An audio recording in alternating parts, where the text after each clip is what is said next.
Last issue, we were left on a cliffhanger. How would Pete react to this strangely attractive redhead that calls him Tiger? Well, you have to wait a little longer because issue 43 opens directly with, surprise, surprise, the jailers of the Rhino being completely inadequate and the Rhino escaping. Who cares? Get back to spilling the tea. What's this MJ girl's deal? It's coming. So I didn't mention it last video because it was kind of out of context, but the Rhino woke up in jail, they gassed him, and he went straight back to sleep. Well, now he's awake again. At the Bugle, we find Ned has proposed to Betty. That's it. No further detail needed. And then Pete has dinner with his two aunts and MJ. So we'll just gloss over that, shall we? No, whoa. Okay. So remember when Pete was all like, Gwen. Well, now he is absolutely besotted with this beautiful redhead, Miss Mary Jane Watson, or MJ for short. Like, we don't already know that, but hey, there could be someone out there who's new to this. Anyway, Pete's kicking himself for not meeting up with MJ earlier, and she says one of the most 60s thing ever. Get this. I never thought a tiger who wore his hair so short could ever be so dreamy, and you got a bouncing bike too, Dad. You're the end. And then this, what say we give the boob tube a whirl? You can fill me on your life story.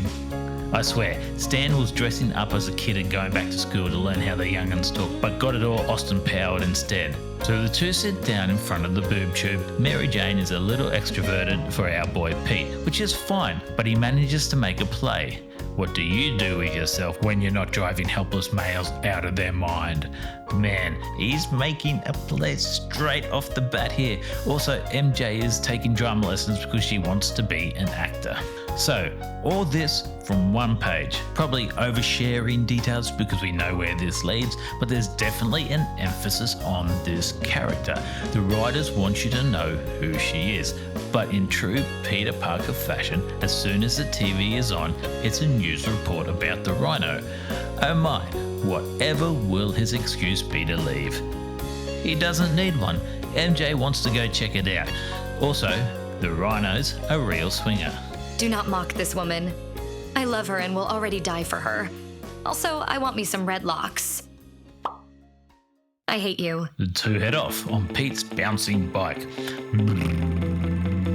I swear I forgot he even had this thing and it cracks me up every time I see it. But we cut to the Rhino who's really just trashing everything in sight to bring out Spider-Man, and we get his backstory. He was used in a science experiment that took months, slowly attaching molecule by molecule the Rhino's skin to him so that it became a second skin, not just a suit. The Rhino was then meant to work for the scientists, who would then sell his use to the highest bidder. But then the Rhino's like, I'm kind of super awesome now, kind of gonna do my own thing.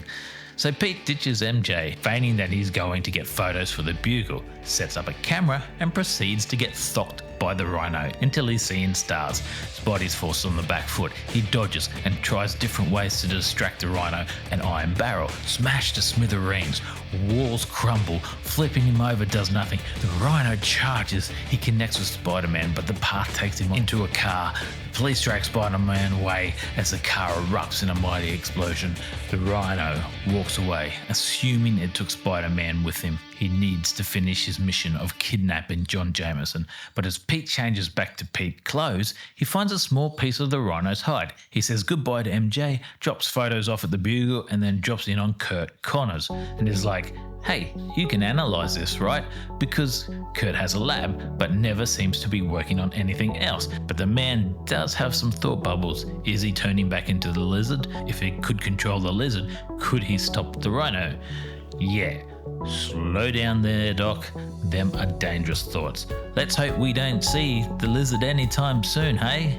Wink, wink. But the pair come up with something. So when Spidey finds John Jameson's place, he's just in time. Again, the pair tussle, but this time Spidey webs up the Rhino. But the Rhino is too strong, you say. He'll just break it, you say. The little lab secret that they added was an additive to his web fluid, one that reacted with the Rhino's hide, slowly melting it away and taking his powers with it.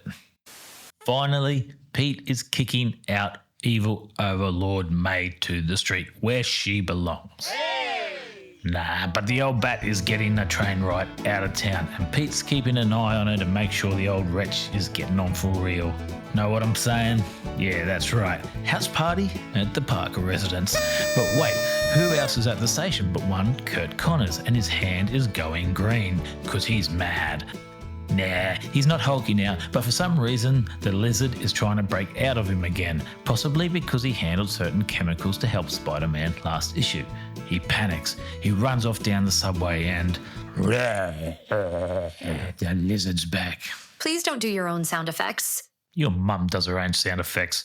Anyways, Mrs. Connors, whose first name I forget, and little Billy Connors, whose name I can't forget because every time the lizard shows up, it's all about Billy. What about Billy? Billy.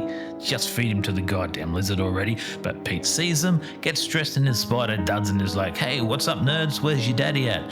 Hopefully not about turning green into a green scaly lizard, am I right? Huh, right? Ah, crap. Pete pops into the Bugle to see if anybody's reported a giant lizard. Betty's there. She's engaged to Ned. Good for them. Meanwhile, Jameson still doesn't believe in the lizard after his trip to Florida. And in the background, we have Frederick Foswell and we see his thought bubbles. He's kind of suspicious about how Peter Parker is getting all these exclusive photos of Spider-Man. Later, Pete goes into a cafe to get out of the rain and the gang are all there, even though it's not the coffee bean. Everyone's a little more amicable to Pete these days and Gwen's like, hey, sit down. And Pete's like, for sure. And then MJ walks in and all the guys are all like that one episode of South Park when Bebe gets boobs.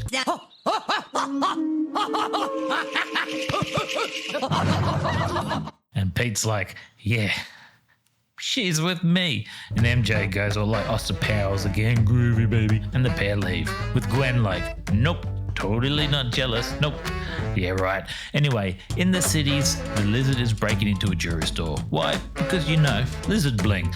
Anyway, Spidey gets the blame because even though it's New York where every third person has powers, they still think he's the only one who can climb that high.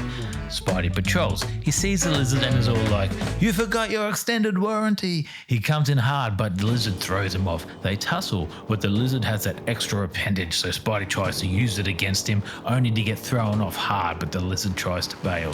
Spidey's like, nah, and leads him out of the sewers so the public can see him and he can clear his name. They fight on the rooftop, exchanging blows, but the spider sweeps him off the building. But you know, he's Spider-Man. Thwip, thwip. But the lizard is relentless and breaks the webbing. Spider-Man falls with only a webbing pad to break his fall, but his arm is shot. Having lost, he heads home. MJ rings, asks if he wants to head out. He can't. The world saw Spider-Man hurt his arm. If she sees Pete with his sore arm, she'll put two and two together. And the lizard, still on the loose. Hey, thanks for listening. If you enjoyed this approach, please like and subscribe for more videos. And remember, if you're interested in reading the full story, the easiest way is to sign up to Marvel Unlimited at marvel.com/unlimited. I need to breathe.